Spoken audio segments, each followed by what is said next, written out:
Welcome to the American Families of Faith Project audio article series. These audio articles are written, read, and recorded by Lauren Marks and Dave Dollahite, co-directors of the American Families of Faith Project at Brigham Young University. Each article has previously been published in various online newspapers and magazines. Visit americanfamiliesoffaith.byu.edu to learn more. Hello, my friends. This is Dave Dollahite, and I'm a professor of family life at Brigham Young University. And this is audio article number 17, Romantic Love and Religion, A Match Made in Heaven. This is an article that we published in RealClear Religion, which publishes and republishes a number of articles about various aspects of religion. This article was published on February 14th. Valentine's Day in 2020 during the kind of early months of the pandemic. Here we go. Valentine's Day has become the high holy day of the cult of romantic love. It began as a pagan celebration that in the 5th century became a Christian religious holiday still observed across the world by a variety of faith communities. In contemporary America, however, it has shed most Christian associations, and now billions of dollars and countless anxieties are spent on a day that embodies our culture's extraordinary emphasis on romantic love. Catholic thinker Michael Novak locates the myth of romantic love in our unfulfilled passion. He distinguishes romantic love from an embodied, other-oriented Christian love. But it's worth exploring the possibility that elements of the same basic human desire lie at the core of both. A deep and abiding need for profound and lasting, indeed eternal, emotional and spiritual intimacy. The dream of shared meaning and unified fulfillment of our deepest hopes with the One. Romantic love and religious devotion.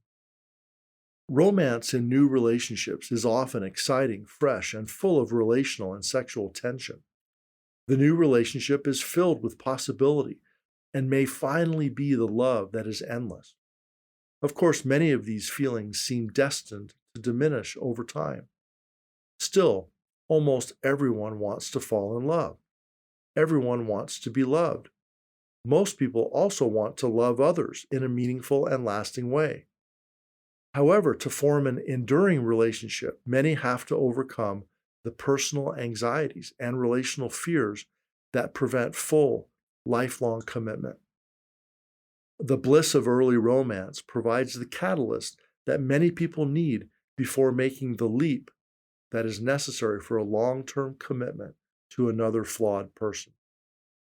Romantic love may be God's gift to help human beings overcome relational fear. As electric the initial sparks may be, it is even more vital to explore and honor the expression of romance in enduring relationships. In other words, we need to celebrate how couples in long-term relationships choose to keep love alive, rekindle their initial romance, and find ways to keep experiencing the sparks that brought them together. Staying power is rare and envied. Journalist Carolyn Gregoire surveyed the scientific findings on lasting romantic love and found 6 characteristics of couples that, quote, keep intense romantic love alive for decades and entire lifetimes, end quote. Her list begins with knowing that lifelong romance is in fact possible. 35 to 40% of couples married 30 years or longer say that they're very intensely in love. She also highlights maintaining a sense of love blindness, that is, focusing on idealizing one's partner, trying new things together, avoiding neediness by preserving independence, having passion for life that carries over to the relationship, and seeing a relationship as a joint journey towards self-fulfillment. We would add a 7th research-based principle to enduring romantic love: religious life. Based on the evidence of social science research, as well as on our own personal experience in more than a combined 50 years in happy marriages, we have seen that a healthy religious life can enhance romantic love by providing couples with a shared sense of sacred meaning, commitment to a sacred cause larger than the relationship, regular opportunities to enjoy sacred, even transcendent experiences together, and the renewing of self that comes from devoted spiritual practice. Despite the relatively high divorce rate and recurring reports of more people losing their religion, both true love and genuine faith remain treasured above all else by many. Americans' long love affair with religion and spirituality, despite inevitable ups and downs, is woven into the fabric of many strong families and strong communities. For many, religious conversion is a lot like romantic love. There are strong feelings, new exciting relationships with God and fellow believers, and with new ideas, new mysteries to explore, and much about the new faith seems pristine, pure, and perfect. As many of us who convert to a new faith and remain in it for decades learn, while there are moments of transcendent joy, the day-to-day realities of living a life of faith are much like a long-term marriage. The prevailing truth is that sustained love and enduring faith both involve a deep sense of commitment, hard work, and repentance followed by improvement. Some medieval Catholic mystics taught this idea.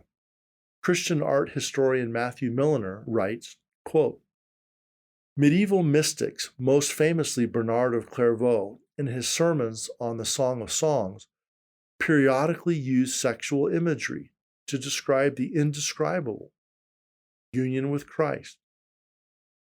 Sexual language in this context was not a breach of chastity because, as the monastic audience of the accounts implies, it transcended physical consummation." End of quote.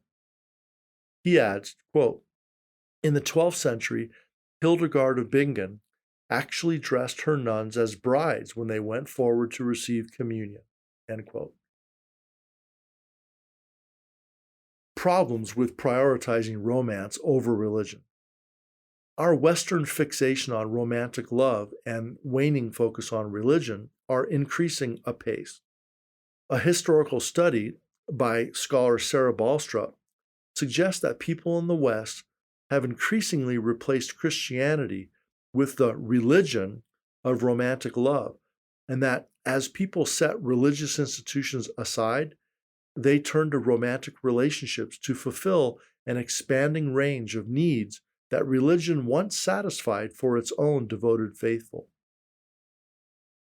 The escalating focus on romantic love, however, can create a crushing burden for relationships, suggesting that another flawed human being can fulfill all of the deepest needs and yearnings of our soul. Religious thinkers such as C.S. Lewis have argued that only sustained devotion to a perfect God and to one's faith community can fill certain holes in the soul. Psychologist Erik Erikson similarly emphasized that relational care and love were insufficient, and that trust, that is faith, and hope are also essential for a rich life, with the richest lives involving generativity or giving selflessly to others, including those who cannot give back to us. In sum, there are yearnings that cannot be fulfilled by romance alone. It may be that with certain human needs, only religion provides what romance promises and often fails to deliver. Indeed, a patient and enduring commitment to God, the institution of marriage, and a faith community may be the best available combination to help people establish and maintain healthy, happy, and lasting romantic relationships. Sexuality and spirituality.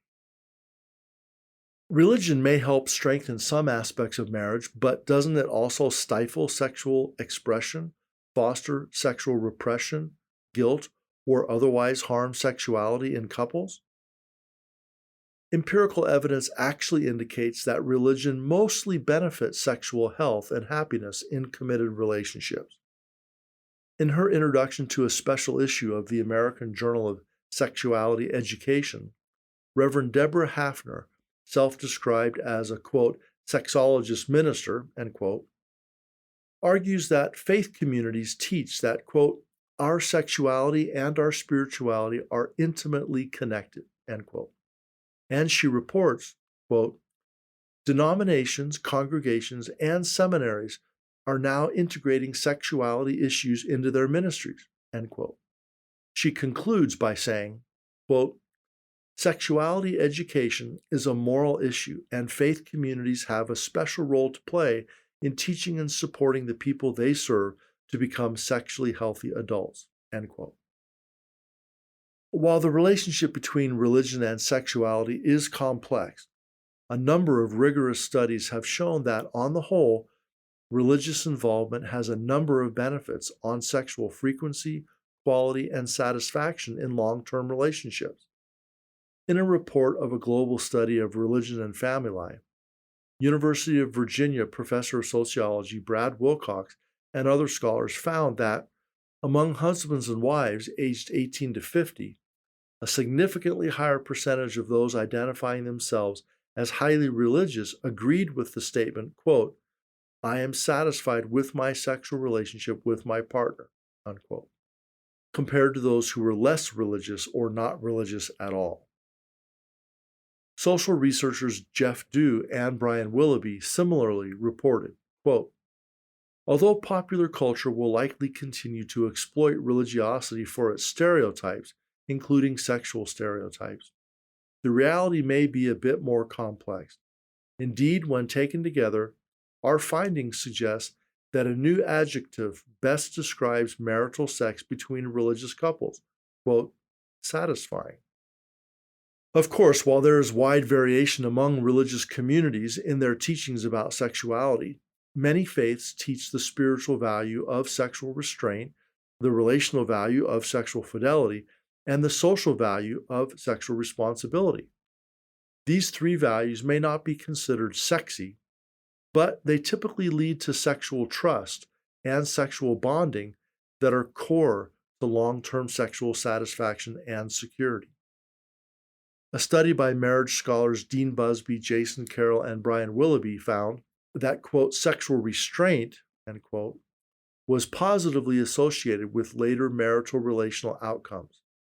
They concluded that, quote, the longer a couple waited to become sexually involved, the better their sexual quality, relationship communication, relationship satisfaction, and perceived relationship stability was in marriage, end quote. There is no shortage of books on sacred sexuality.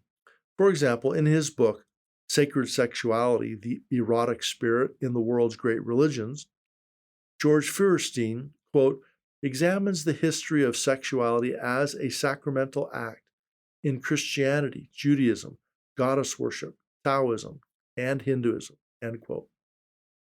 But the topic is by no means simply a modern manifestation of a sex-saturated culture. Recent research by Shalom Levitt, Ava Lefowitz, and Emily Waterman finds that, quote, more sexually mindful individuals tended to have better self-esteem, be more satisfied with their relationships, and, particularly for women, be more satisfied with their sex lives, end quote. Religious life can redeem and resurrect romantic love. Romantic love alone cannot bear the burden of a long-term relationship.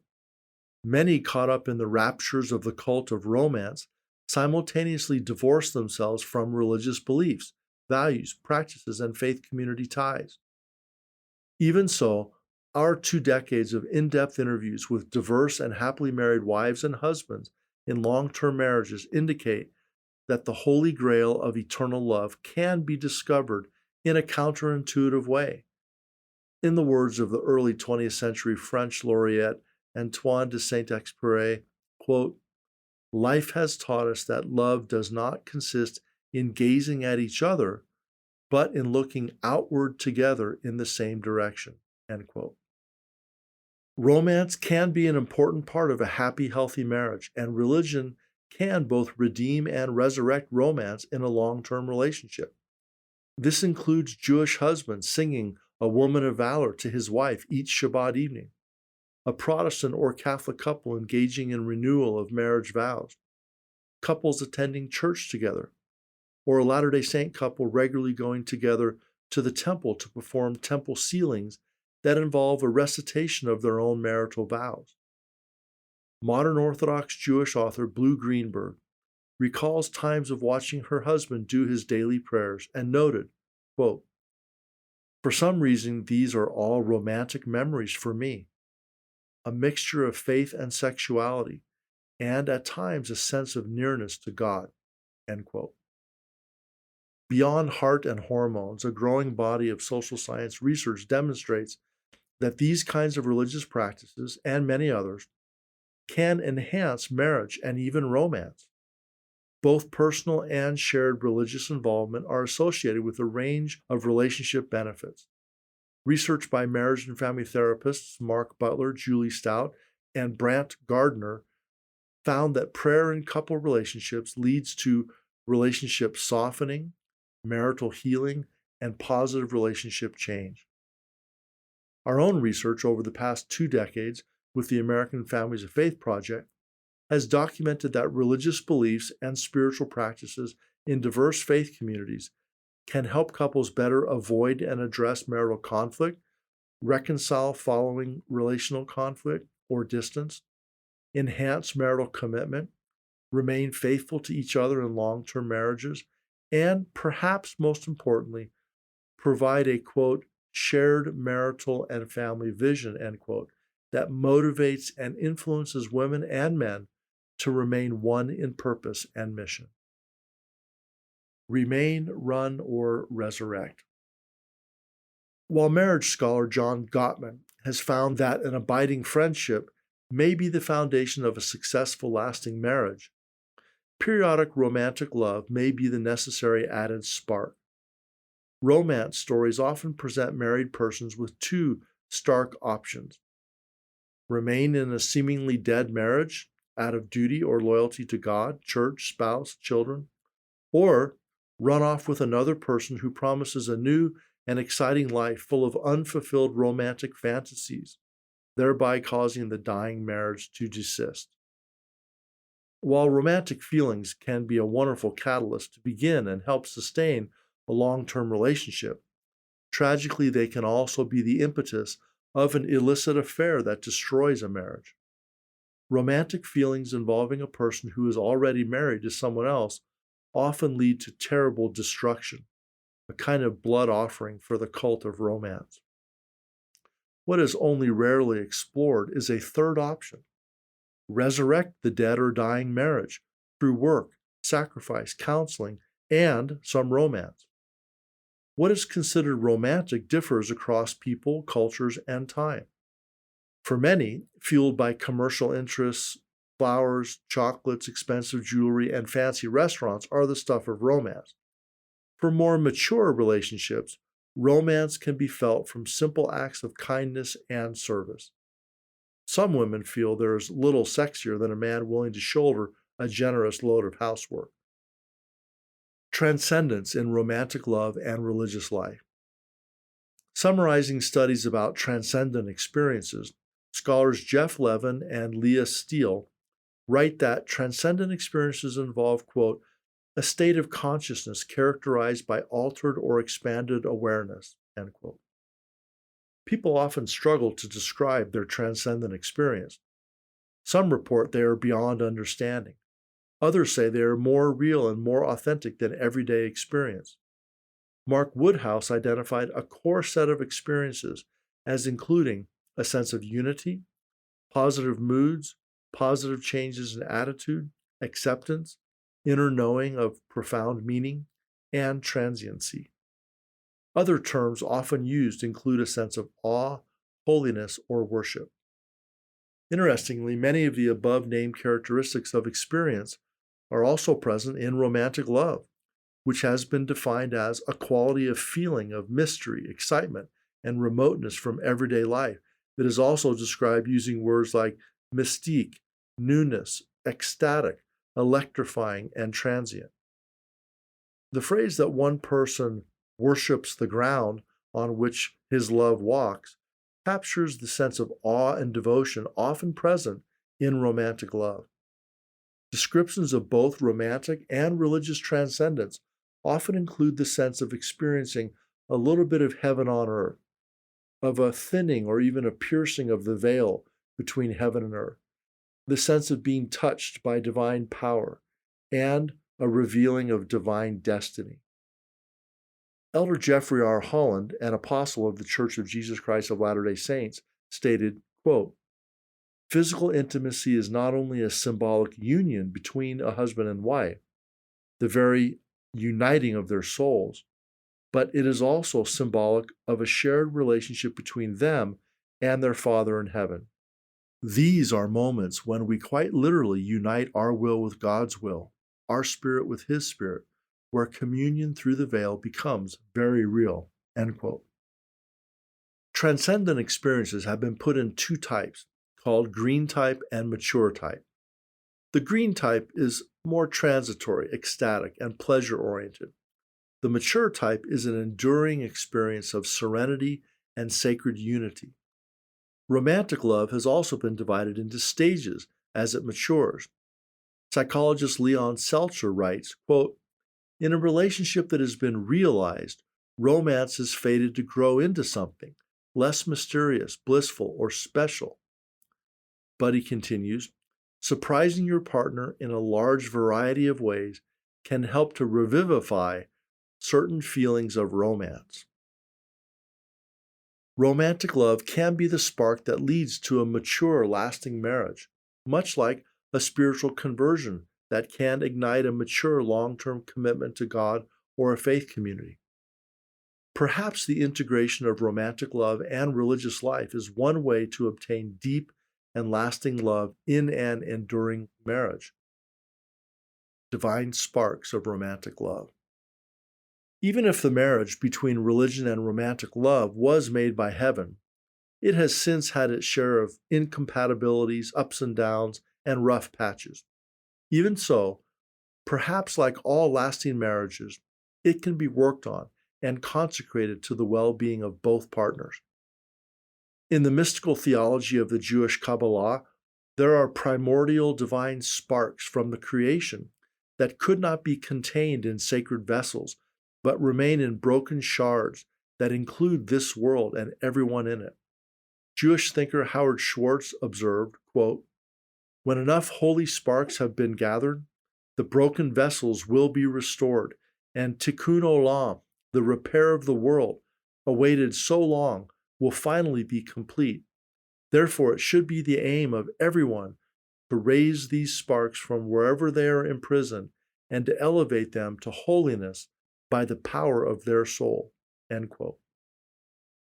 We might think of the sparks of romantic love as a divine gift that illuminates our broken hearts and souls in this fractured world and gives us, even if only for a short time, a sense of the divine. We might think of the work of marriage to gather the sparks of romantic love that are present in every one of us, frail and broken vessels we are, by our ongoing efforts to raise our relationships to a degree of holiness and perhaps even repair the brokenness in our hearts, minds, and relationships. This is only possible with patient work combined with divine grace. For most of the couples who have allowed us to visit their homes over the years as we've conducted research on their time-tested marriages, their relationships embrace a shared marital vision that include a loving God who in turn taught them to love each other deeply and, heaven willing, eternally. Hope you enjoyed that article, and feel free to look it up, and if you want to find the research that we referred to in the article, we have hyperlinks to all of those pieces. Again, the article is called "Romantic Love and Religion, A Match Made in Heaven," published in RealClear Religion on February 14th, 2020. Doctors Dave Dollahite and Lauren Marks are both professors in the School of Family Life at Brigham Young University. The American Families of Faith Project shares research-based ideas about ways of making faith come alive in marriage and family life.